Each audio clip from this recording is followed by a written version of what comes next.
कालू नाम का एक भालू गांव के बाहर वाले जंगल में रहता था।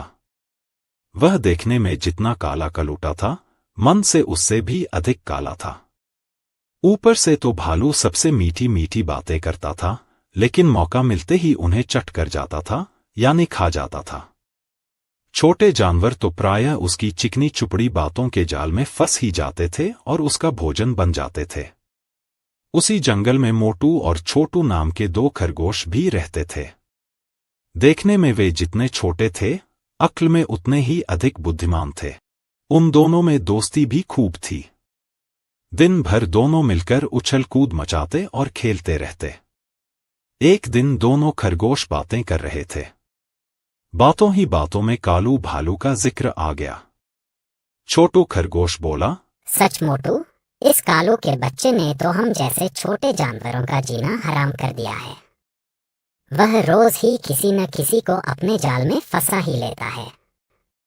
तुम बिल्कुल ठीक कह रहे हो छोटू, पर मेरी समझ में यह नहीं आता कि उसे अच्छी तरह से जानते हुए भी हम उसकी बातों में क्यों आ जाते हैं।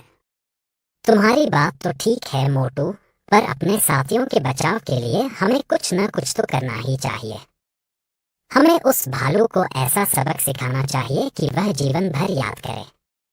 तुम कहते हो तो जरूर कुछ ना कुछ करेंगे छोटू।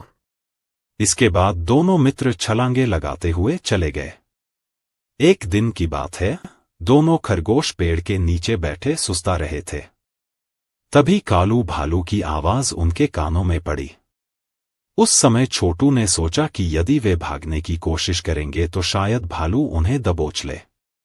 इसलिए वह बातें बनाते हुए बोला, अरे कालू दादा, आप यहाँ घूम रहे हो? वहाँ गुफा में विचित्र जीव देखने नहीं गए? आज जंगल के कोने वाली गुफा में जाने कहाँ से एक विचित्र जीव आ गया है। उसका शरीर सांप जैसा लगता है, मुंह शेर जैसा और पूंछ लंगूर जैसी। सभी जानवर उसी को देखने गए हैं। अच्छा, तो मुझे भी वहां अवश्य जाना चाहिए। कालू भालू बोला।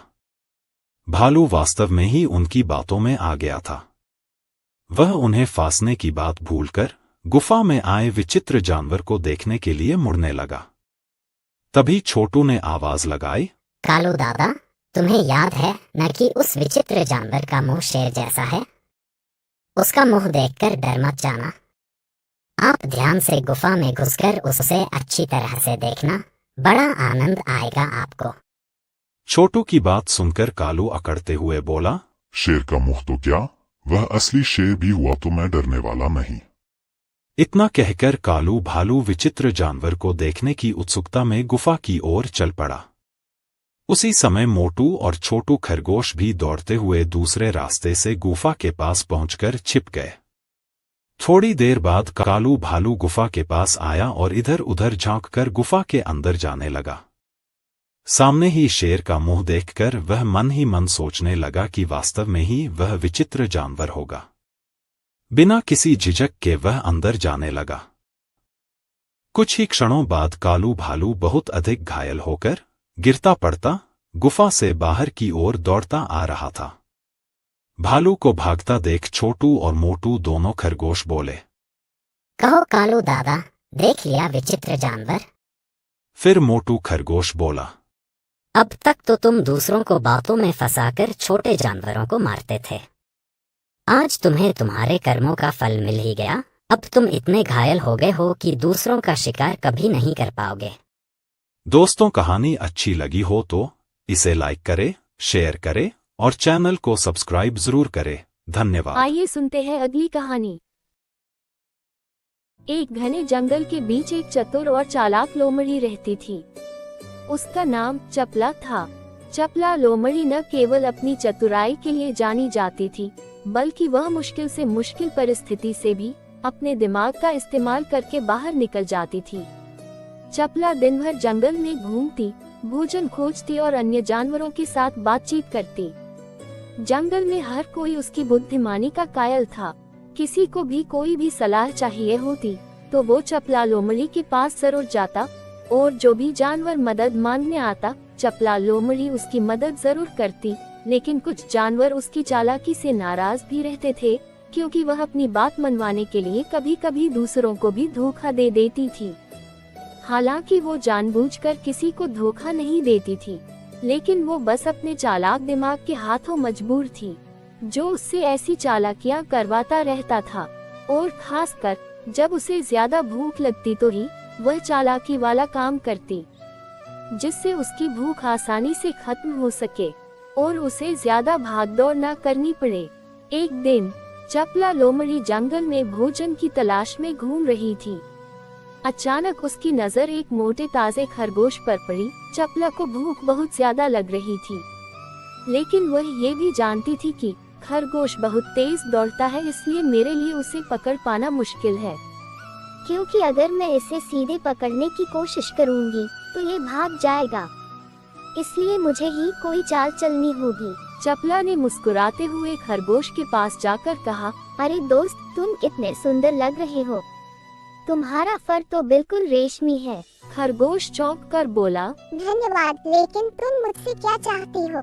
चपला लोमड़ी ने चालाकी से जवाब दिया, मैंने सुना है कि तुम दौड़ में बहुत तेज हो। मैं तुम्हारी गति की प्रशंसा करती हूँ। क्यों न हम एक दौड़ का आयोजन करें? अगर तुम जीत गए तो मैं तुम्हें इनाम दूंगी, लेकिन अगर तुम हार गए तो तुम्हें मेरा भोजन बनना होगा। खरगोश ने सोचा कि यही एक अच्छा मौका है अपनी ताकत दिखाने का। वैसे भी दौड़ने में ये लोमड़ी मुझे क्या हराएगी, इसलिए वह तुरंत तैयार हो गया। दोनों ने दौड़ शुरू की, लेकिन चपला ने चालाकी से जंगल के शॉर्टकट का इस्तेमाल किया और खरगोश से पहले लक्ष्य तक पहुंच गई। खरगोश निराश हुआ, लेकिन चपला ने उसे सांत्वना देते हुए कहा, कोई बात नहीं, तुमने बहुत अच्छा प्रयास किया। अगली बार तुम इसी जंगल में जन्म लेना। मैं दुआ करूंगी कि उस वक्त तुम जरूर जीतोगे। ये कहकर लोमड़ी ने खरगोश को अपना भोजन बना लिया। फिर एक दिन चपला लोमड़ी ने देखा कि भालू जंगल में एक बड़े मधुमक्खी के छत्ते को तोड़ने की कोशिश कर रहा है। भालू ने सोचा कि छत्ते के अंदर स्वादिष्ट शहद होगा, लेकिन जैसे ही भालू ने छत्ते को तोड़ा, मधुमक्खियां उस पर टूट पड़ी। भालू परेशान होकर वहां से भाग गया। चपला लोमड़ी यह सब देख रही थी।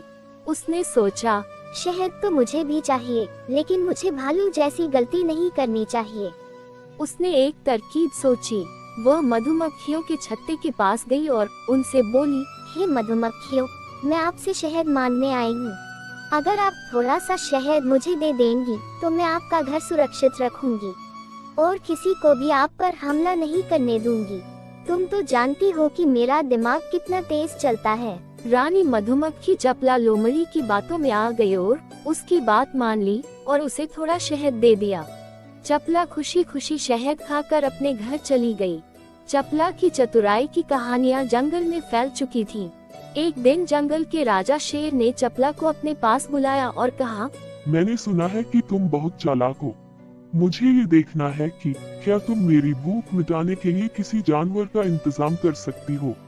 चपला ने सोचा, अगर मैं शेर की बात नहीं मानूंगी तो वह मुझे ही खा जाएगा, और वैसे भी अब मैं इसकी नजरों में आ चुकी हूँ। मुझे कोई ना कोई योजना बनानी ही होगी, वरना आज नहीं तो कल मैं इसका शिकार बन जाऊंगी। उसने शेर से कहा, महाराज, मुझे एक दिन का समय दीजिए।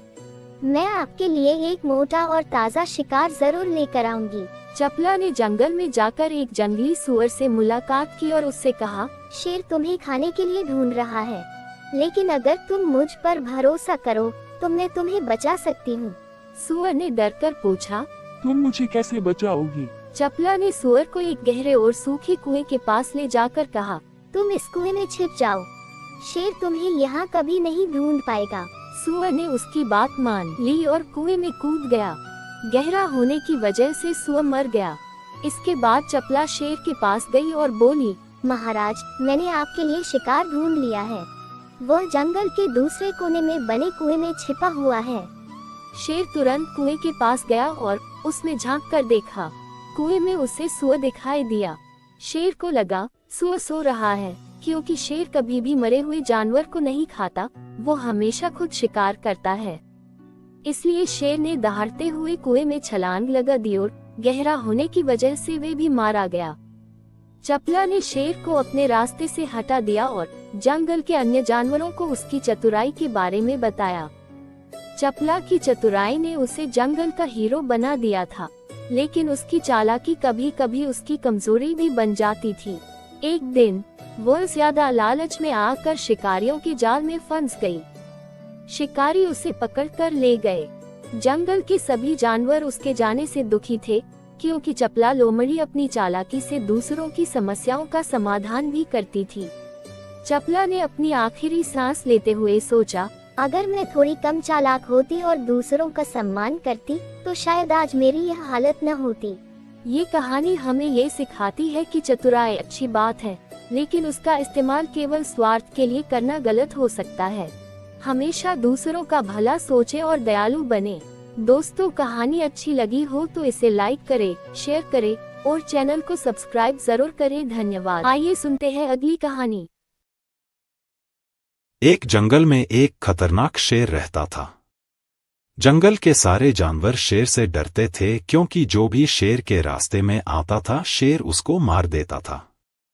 शेर जहां भी जाता सारे जानवर डरकर वहां से भाग जाते थे। एक दिन शेर पानी पीने के लिए तालाब के पास आया। शेर ने देखा कि पास में एक मगरमच्छ बैठकर आराम से धूप सेंक रहा है। शेर पहले तो हैरानी से उसे देखता रहा कि अभी मगरमच्छ उठेगा और उसे देखते ही डर से भाग जाएगा। मगरमच्छ तो आराम से जमीन पर पड़े धूप सेकता रहा। शेर को यह बात अच्छी नहीं लगी कि कोई उसके सामने इतना निर्भीक होकर आराम करे। शेर मगर से बोला, क्यों रे मगरमच्छ, तुझे दिखलाई नहीं देता क्या?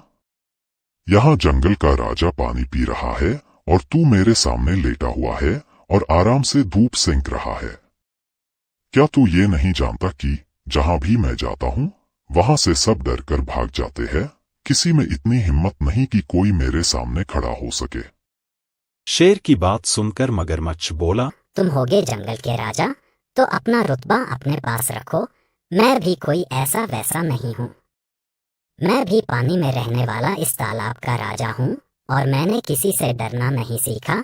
मगरमच्छ की बात सुनकर शेर को गुस्सा आ गया और उसने जोर से दहाड़कर उसे डराने की कोशिश की, पर मगरमच्छ टस से मस नहीं हुआ।